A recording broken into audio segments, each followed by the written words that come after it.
الحمد لله رب العالمين والعاقبة للمتقين والصلاة والسلام على رسوله الكريم محمد وآله وأصحابه أجمعين.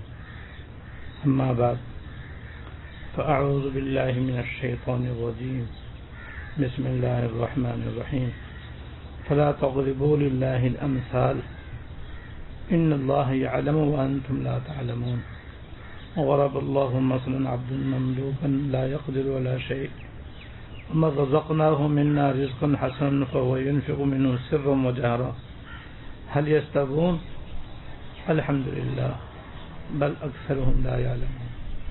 وضرب الله مثلا الرجلين أحدهما أبكم لا يقدر على شيء وهو كل على مولاه أينما يوجهه لا يأتي بخير هل يستوي هو ومن يأمر بالعدل وهو على صراط مستقيم.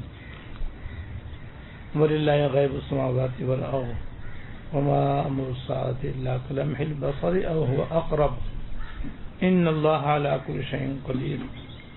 والله أخرجكم من بطون أمهاتكم لا تعلمون شيئا وجعل لكم السمع والأبصار والأفئدة لعلكم تشكرون. ألم يروا إلى الطير مسخرات في جو السماء ما يمسكهن إلا الله إن في ذلك لآيات لقوم يؤمنون.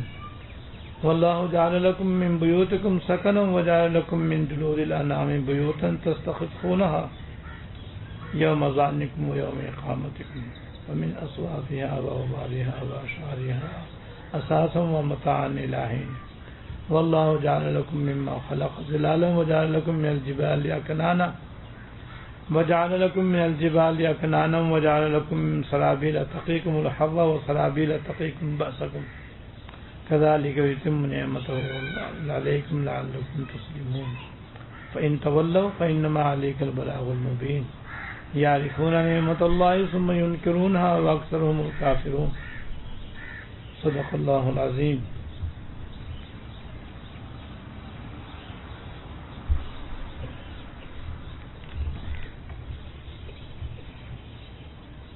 یہ سورہ نحل کی آیت نمبر 74 سے لے کر 83 تک ہیں.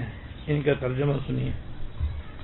اللہ جل شانہ کا ارشاد ہے لہذا تم اللہ تعالیٰ کے لیے مثالیں نہ گھڑو. بے شک اللہ تعالیٰ جانتا ہے تم نہیں جانتے. اللہ تعالیٰ ایک مثال دیتے ہیں کہ ایک طرف ایک غلام ہے جو کسی کی ملکیت میں ہے, اس کو کسی چیز پر کوئی اختیار نہیں, اور دوسری طرف وہ شخص ہے جس کو ہم نے اپنے پاس سے عمدہ رزق عطا کیا ہے اور وہ اس میں سے پوشیدہ طور پر بھی اور پورے بندوں بھی خوب خرچ کرتا ہے. کہ یہ دونوں برابر ہو سکتے؟ ساری تعریفیں اللہ تعالیٰ کی ہیں, لیکن ان میں سے اکثر لوگ ایسی صاف بات بھی نہیں جانتے.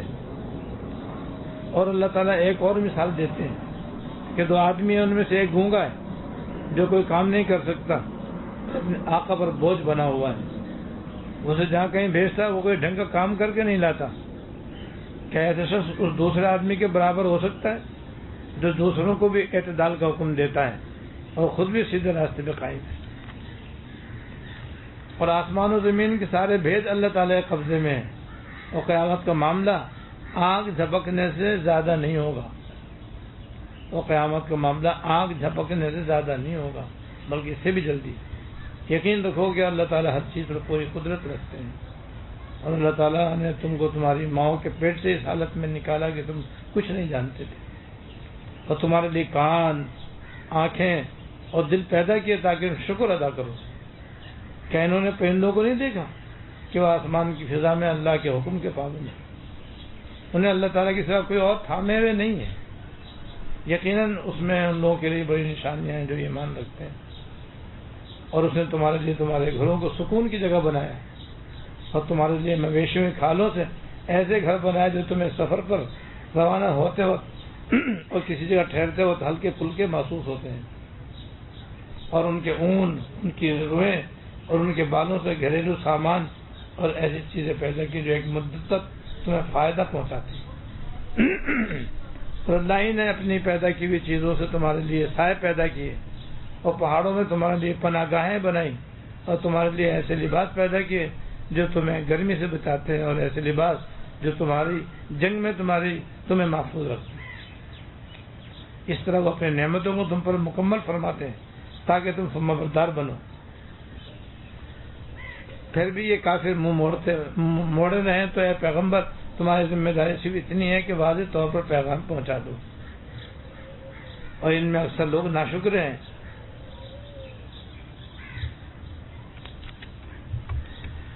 یہ ان آیات کا ترجمہ ہے۔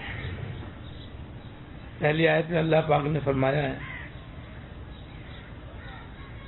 اور ان کافروں کو مخاطب کرتے ہوئے فرمایا ہے کہ تم اللہ تعالیٰ کے واسطے مثالیں نہ گھڑو اور مثالیں نہ بیان کرو۔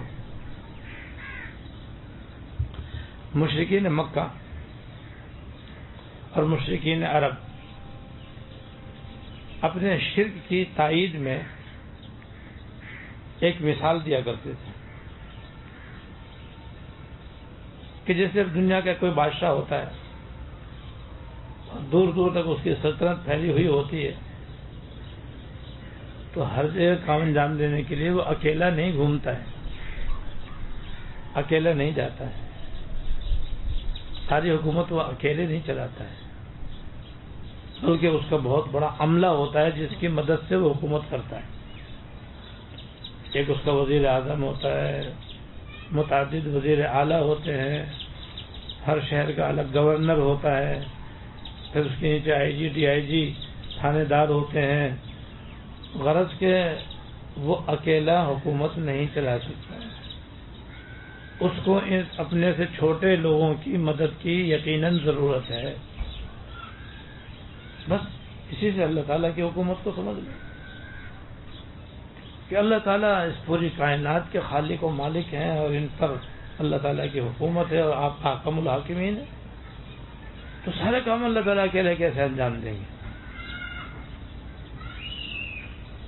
لہذا اس لیے ہم نے یہ چھوٹے چھوٹے معبود اللہ تعالیٰ کے ساتھ شریک کیے ہیں تاکہ یہ اللہ تعالیٰ کی مدد کریں، اور اللہ تعالیٰ کچھ چھوٹے چھوٹے کام ان سے لے لیں، بڑے بڑے کام خود کر لیں۔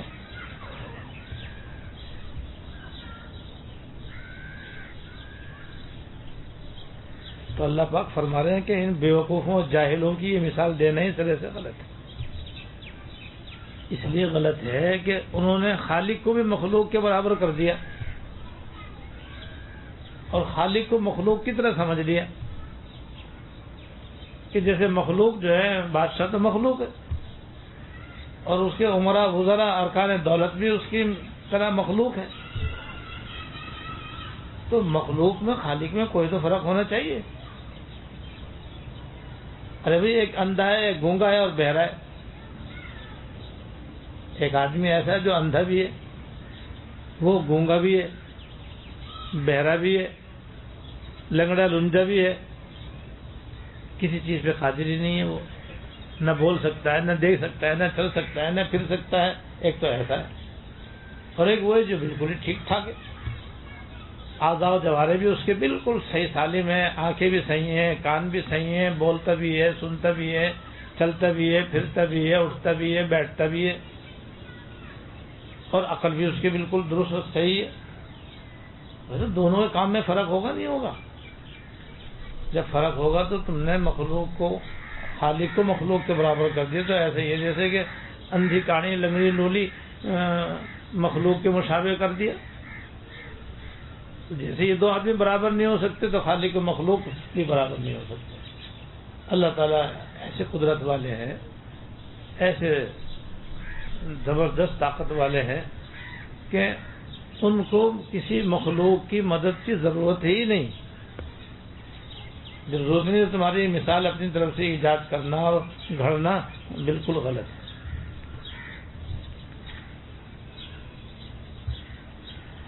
پھر اللہ تعالیٰ کی قدرت کا ذکر فرمایا اللہ پاک نے کہ اللہ پاک تو ایسے زبردست ہیں کہ آسمانوں میں اور زمین میں جتنی بھی چھپی ہوئی چیزیں ہیں وہ بھی اس کے علم میں۔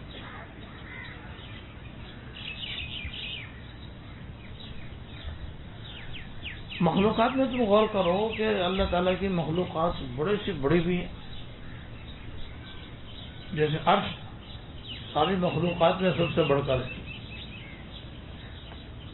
پھر سدرۃ المنتہا اللہ تعالیٰ کی مخلوق میں اتنا بڑا درخت ہے بیری کا کہ چھٹے آسمان میں اس کی جڑیں ہیں، ساتویں آسمان پر اس کی شاخیں ہیں،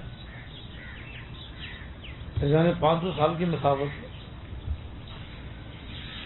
اور بڑے بڑے مٹکوں کے برابر اس کے ویر ہیں، پتے ایسے جیسے ہاتھی کان،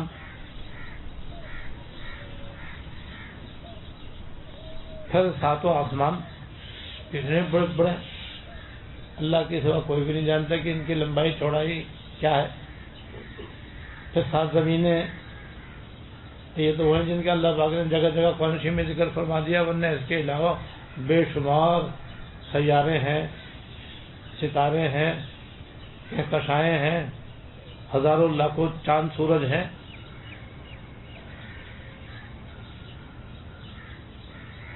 تو جس کی شان یہ ہے، جس کی قدرت اتنی بڑی ہے، تو چھوٹی مخلوق میں بڑی مخلوق میں فرق تو ہونا چاہیے۔ جب ہونا چاہیے جو عقل کے عین مطابق ہے، تو خالق و مخلوق میں بھی تو فرق کرنا چاہیے۔ یہ کیا بے وقوفی ہے کہ خالق کو مخلوق کے برابر کر دیا کہ بھائی مخلوق میں چونکہ بادشاہ اکیلا حکومت نہیں کر سکتا تو لہذا خالق بھی پھر ایسے ہی ہوگا، لہذا باللہ۔ یہ کیسے ہو سکتا ہے؟ یہ تو عقل کے بھی خلاف ہے، سمجھ کے بھی خلاف ہے۔ جب یہ بات غلط ہے تو پھر اللہ تعالیٰ کی عبادت میں کسی کو شریک کرنا صحیح نہیں ہے، اس لیے کہ اللہ تعالیٰ کسی کی خدمت کا محتاج نہیں ہے، اللہ تعالیٰ کسی کی مدد کا محتاج نہیں ہے۔ وہ خالق ہے، جس کی مثال تم دے رہے وہ مخلوق ہے، تو مخلوق و خالق جب برابر نہیں ہو سکتے تو مخلوق کو اللہ تعالیٰ کی عبادت میں شریک کرنا بھی غلط ہے، لہذا شرک غلط ہے، حرام ہے، ناجائز ہے، اور اللہ جل شانہ کی ذات اقدس کے سراسر بے حرمتی اور بے ادبی ہے۔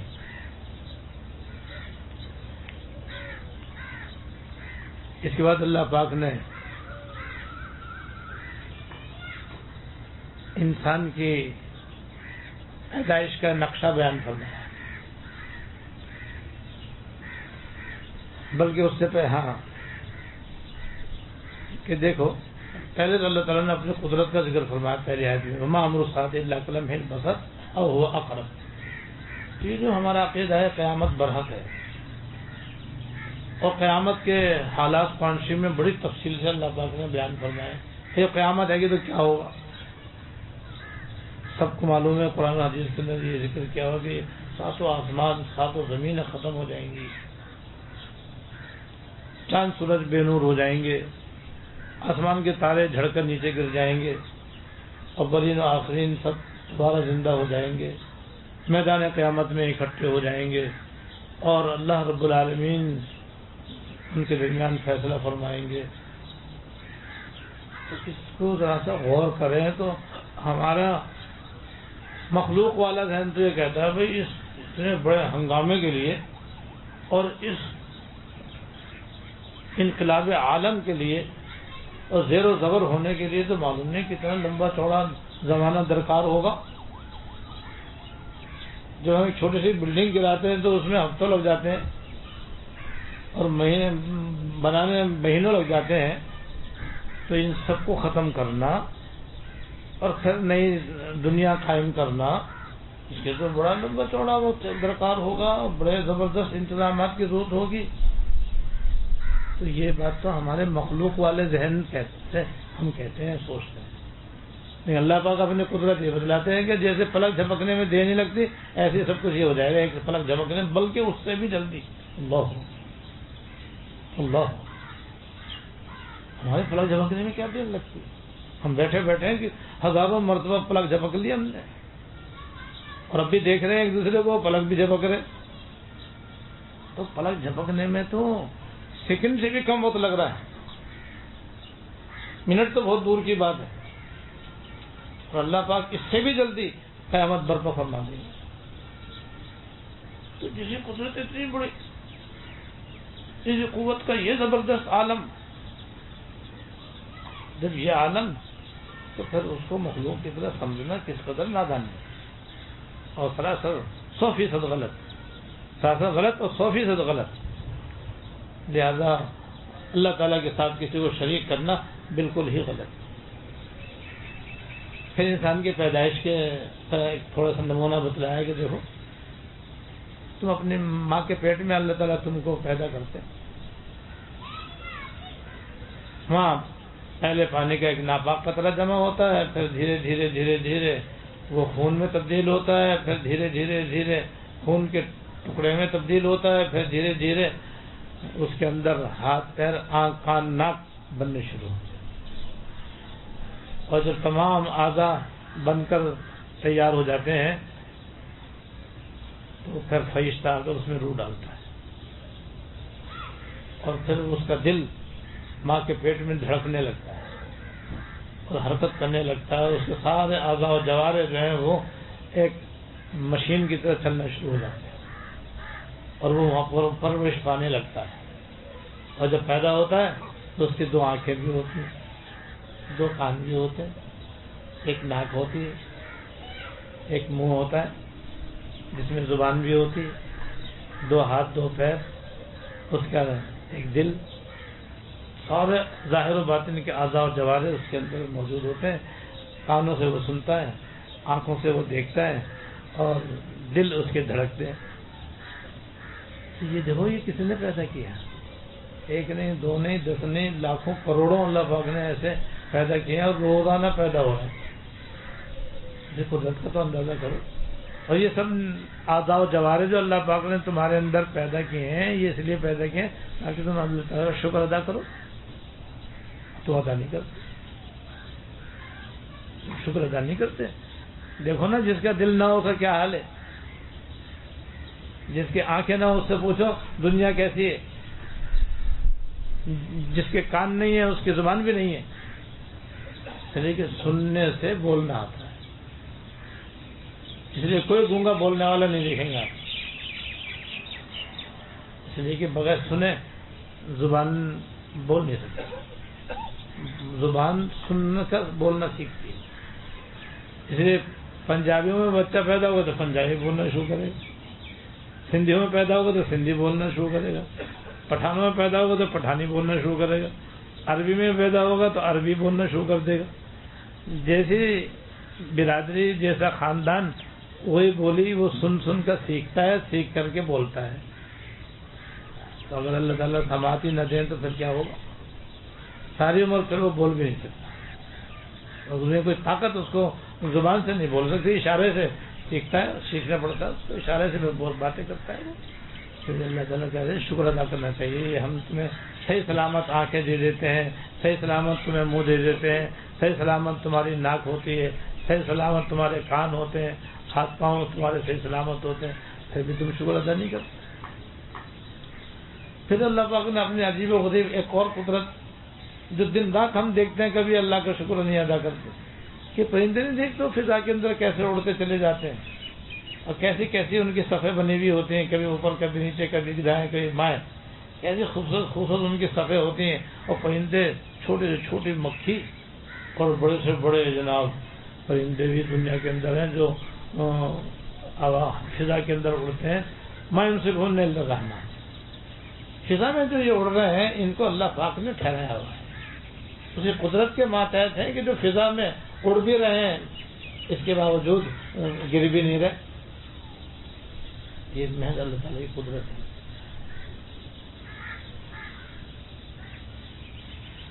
اور یہ بھی اللہ تعالیٰ یہ اس لیے مثال دے رہے ہیں کہ تم اللہ تعالیٰ کی قدرت پر یقین کرو. دیکھو 3 طریقے ہو سکتے ہیں آدمی کے چلنے کے، یا تو ہوا پر چلے تو اللہ تعالیٰ نے ہزاروں پرندے پیدا کر دیے کہ دیکھو کیسے فضا کے اندر چل رہے ہیں، نہ ان کے پاس کوئی مشین ہے کچھ بھی نہیں، تو پر ہیں بس اسی سے ہوا میں اڑے جا رہے ہیں. یا خشکی پہ چلے تو خشکی کے اوپر انسان کا کیا کمال ہے، سارے جانور زمین کے اوپر چلتے ہیں، اسی قدرت سے چلتے ہیں. وہ نہ چاہیں تو مجالے جو ایک قدم بھی کوئی اٹھا لے. تیسرا ہے پانی پہ چلنا، تو پانی میں دیکھو کتنی 6000 مخلوقات ہیں جو پانی کے اندر چلتی ہیں، گھومتی ہیں، پھرتی ہیں، رہتی ہیں، سہتی ہیں. باہر نکالو تو مر جائیں، اندر رہیں تو زندہ. اور انسان جا کے ذرا اندر رہ کے دیکھ لے سانس گھٹ کے مر گیا. تو سمندر میں مچھلیاں کیسے پانی کے اندر چلتی ہیں؟ اوپر بھی پانی، نیچے بھی پانی، دائیں پانی بائیں بھی پانی، اور ایسی خوبصورت خوبصورت مچھلیاں ہیں کہ بس دیکھتے ہی رہ جاؤ. وہ ہے پانی کے اندر، بھاگ رہی ہیں، دوڑ رہی ہیں، اچھل رہی ہیں، کود رہی ہیں، کھا رہی ہیں، پی رہی ہیں، وہیں ان کی نسل چل رہی ہے. تو تینوں صورتوں میں مچھلی کے اندر مچھلیوں کا، پانی کے اندر مچھلیوں کا چلنا، فضا کے اندر پرندوں کا اڑنا، زمین پر انسان اور دیگر مخلوقات کا چلنا، یہ اللہ تعالیٰ کی قدرت ہے. وہ نہ چاہے تو کسی کی مجال نہیں ہے کہ زمین پہ چل پڑے. اور پھر اللہ پاک نے اپنی ایک اور نشانی دنیا کی بتائی تاکہ ہم شکر ادا کریں کہ دیکھو تمہارے گھر کیسے تمہارے سکون کا گھر ہے، کہ تم تھکے ہارے پریشان حال ڈیوٹی دے کر کے اس طرح گھر جا کر کے سکون میں آ جاتے ہیں. آرام سے کھاتے ہو، آرام سے پیتے ہو، آرام سے سوتے ہو، آرام سے اٹھتے ہو، آرام سے نہاتے ہو، آرام سے بولتے ہو. گھر تمہارے لیے کیسے سکون کا گھر بنایا اللہ پاک نے. اگر گھر نہ ہو تو اس سے پوچھو کس قدر بے سکونی کا شکار ہے. ہزاروں لاکھوں آدمی ہیں جو بیچارے فٹ پاتھ پر رات گزارتے. کیوں کیسا اچھا گھر تم کو عطا فرمایا. اس لیے کہتے ہیں بھائی اپنا ذاتی جھونپڑا تو شاہی محل سے جو کرایہ کا ہو اس سے بہتر ہے. شاہی محل سے وہ جھونپڑا اچھا ہے جو اپنا ہو، کہ وہاں جا کر کوئی نکالنے والا نہ ہو. حقیقت یہ ہے کہ جھونپڑا بھی اگر آدمی کا ہو تو بھائی وہ سکون کی جگہ. اسی میں پھر اللہ پاک نے خیموں کی مثال دی کہ دیکھو تمہارے ساتھ سفر میں خیمے بھی ہوتے ہیں جو اون کے ہی بنے ہوئے ہوتے ہیں اور دوسری چیزوں کے بنے ہوئے ہوتے ہیں، جو تمہارے لیے نیا ہلکے پھلکے، جہاں چاہو قیام کرنا، فٹافٹ خیمے کھولو، کمرہ تیار، آرام سے جا کے لیٹ جاؤ، بیٹھ جاؤ، کھا لو، پی لو، سو لو، جاگ لو. گرمی سردی سے تمہاری حفاظت. کون دے رہا ہے یہ ساری نعمت؟ اللہ جل شانہ عطا فرماتا ہے. اور پھر جانوروں سے صرف خیمے تیار نہیں ہوتے، ان کے اون سے، ان کے چمڑوں سے. اس کے علاوہ جانوروں کے چمڑوں سے، ان سے کتنی بے شمار چیزیں تمہاری ضرورت کے اللہ پاک تیار کرتے ہیں اور وہ تم استعمال کرتے رہتے ہو. تو شکر کیوں نہیں ادا کرتے؟ شکر ادا کرنا چاہیے. اور پھر ان سب چیزوں سے اللہ پاک نے فرمایا تمہارے لیے کتنے اللہ تعالیٰ نے سائے کی چیزیں پیدا کی ہیں. گھر میں بھی سایہ، چھت میں بھی سایہ، دیوار کا بھی سایہ، اور درختوں کا بھی سایہ، چھتری کا بھی سایہ، پہاڑوں کا بھی سایہ. کتنے سایہ تمہارے لیے پیدا فرمائے. اگر ہر جگہ ہر وقت دھوپی دھوپ ہوتی پھر کیسے رہتے؟ اتنا تمہارے لیے جینا مشکل ہو جاتا. ایسے پہاڑ بھی تمہارے لیے اللہ پاک نے ایسی نعمت بنائی ہے کہ اس کے اندر غار بنایا اللہ پاک نے. اور آج کل تو پہاڑوں میں سرنگیں بھی نکالی جاتی ہیں، تو وہ کتنی بڑی نعمت ہے کہ لمبا سفر کرنے کے بجائے ایک سرنگ سے دوسری طرف نکلے اور ظاہر سی دیر میں لمبا سفر چھوٹا ہو گیا اور آرام سے نکلے، نہ کوئی ڈر نہ کوئی خوف. بڑے آرام اور اطمینان سے تم سرنگ سے پار ہو جاتے. اور جب خدا نہ خاص دشمن کا حملہ ہو تو ان سرنگوں کے اندر اور غاروں کے اندر چھپ جاؤ. بڑے بڑے کارخانے پہاڑوں کے اندر بنے ہوئے، بڑے بڑے کارخانے اور فیکٹریاں پہاڑوں کے اندر بنی ہوئی ہیں. زمین دوست کیا کیا دنیا میں نہیں بن رہا بھائی. شہر کے شہر آباد ہیں. وہ باہر دیکھو تو کچھ نہیں، اندر جاؤ تو بازار بھی موجود ہیں، دکانیں بھی موجود ہیں، گھر بھی موجود ہیں، انسان بھی موجود ہیں. ساری ضرورت زندگی زمین دوز ہے. اور یہاں تک کہ زمین کے اوپر سمندر ہے، سمندر کے نیچے زمین کے اندر یہ سب کچھ آباد ہے. اوپر سمندر بہ رہا ہے، پھاٹے مار رہا ہے وہ، اور ہم پر یہ ساری دنیا بسی ہوئی ہے. یہ سب من جانب اللہ ہے، اسی قدرت کی نشانیاں ہیں کہ اللہ نے انسان کو یہ سمجھ دی اور اس کے ذریعے اللہ پاک نے یہ سب بنوا لیا.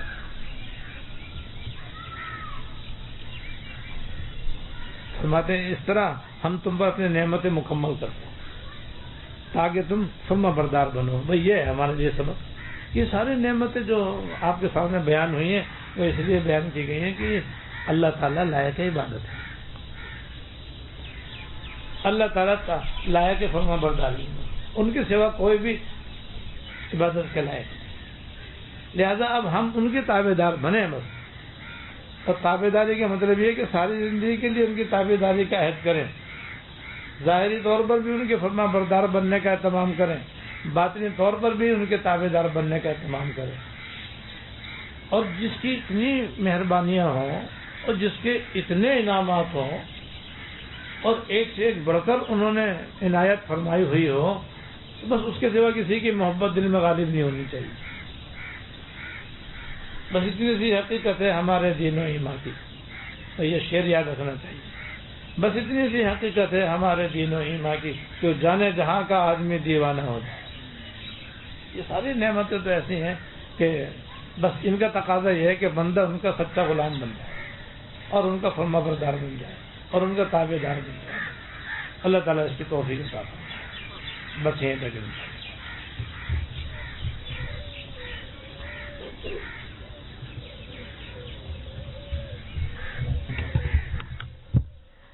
اللهم لك الحمد لا نحصي ثناء عليك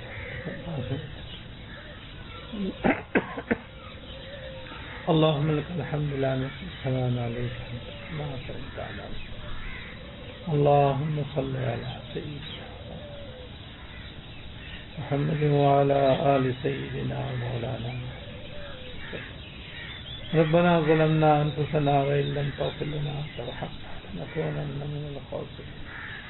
ربنا ظلمنا أنفسنا وإن لم تغفر لنا وترحمنا لنكونن من الخاسرين. ربنا هب لنا من أزواجنا وذرياتنا قرة أعين واجعلنا للمتقين. اللهم اغفر لنا وارحمنا، اللهم اغفر لنا وارحمنا وعافنا واعف عنا. اللهم وفقنا لما تحب وترضى من القول والعمل والفعل والنية والهدي إنك على كل شيء يا أرحم الراحمين يا رب العالمين یا حی یا قیوم یا ذو الجلال والاکرام. ہم سب کے اگلے پچھلے چھوٹے بڑے خفیہ علانیہ سارے گناہ معاف فرما. یا اللہ ہم نے بچپن سے لے کر اب تک آپ کی ہزاروں لاکھوں نعمتیں استعمال کی مگر ہم صحیح شکر نہیں ادا کرتے. یا اللہ ہم اپنے اس ناقدری ناشکری پر شرمندہ و نادم ہیں. درخواست کرتے ہیں اپنی رحمت سے معاف کرنا، اپنی رحمت سے درگزر کرنا. یا اللہ آپ کا لاکھ لاکھ شکر ہے آپ نے اپنی بڑی بڑی نعمتوں سے مالا مال فرمایا. یا اللہ آئندہ دل و جان سے ان کا شکر ادا کرنے کی توفیق عطا فرما. آپ کا احسان ہے کہ ہم نے ان نعمتوں کو استعمال کیا اور آپ کا شکر نہیں ادا کیا. اس کے باوجود آپ نے ہمیں محروم نہیں فرمایا. یا اللہ اپنی رحمت سے، اپنے فضل سے، اپنے کرم سے یا اللہ ہماری کوتاہیوں کو معاف فرما، ساری کمزوریوں کو درگزر فرما اور ہمیں دین کی سمجھ عطا فرما. اپنے کلام پاک کو صحیح صحیح سمجھنے کی توفیق عطا فرما اور اس کے مطابق عمل کرنے کی توفیق عطا فرما. ضرور ضرور ہم سب کو خاتمہ ایمان پر فرما. ضرور ضرور ہمارا خاتمہ ایمان پر فرما. دنیا اور آخرت کی ہر خیر عطا فرما اور ہر شر سے پناہ عطا فرما. ربنا تقبل منا انك انت السميع العليم وتب علينا انك انت التواب الرحيم. صلی اللہ تعالی علی النبی الکریم محمد وآلہ وصحبہ اجمعین. آمین برحمتک یا ارحم.